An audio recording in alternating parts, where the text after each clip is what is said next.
Alright, welcome everyone.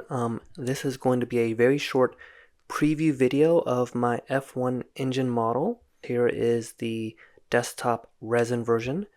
This is the filament FDM version as well. And here is the much smaller one for a 172 Saturn V with magnets inside. This is the desktop resin version. It's printed on a Elegoo Saturn III 12K printer.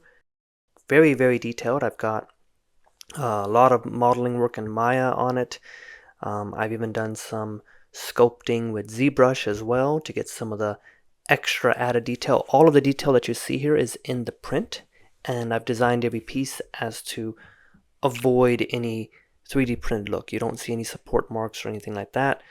You can see some of the little weld-like details, and of course the interior is very well replicated. I even looked at some of the Smithsonian reference images and I got the patterns good, and the injector plate is in there as well. Set this at about 132 scale, but it could be printed at maybe 148 or even a little bit bigger too.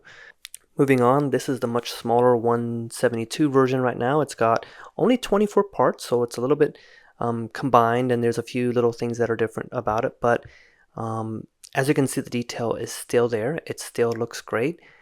Printed on an Elegoo Mars 4 resin printer, and this printer was only about $160, so it's amazing what you can do now with 3D printing. And this model is actually all printed at 0.01 millimeter layer height, and of course the interior detail is still there as well. It's still visible. So this model is designed to go into Saturn V model kit.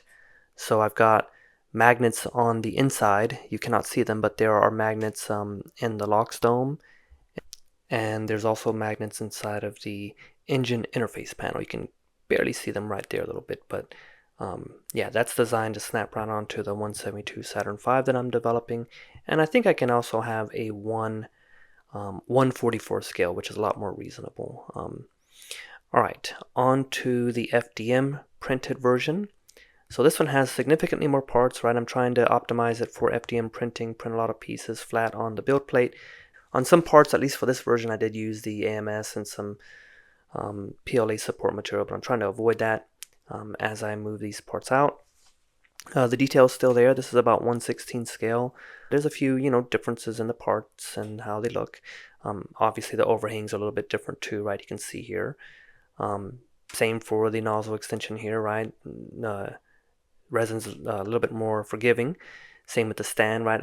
FDM version is a little bit less aggressive, and the resin version is a lot more aggressive. But that is a preview of the F1 engine model.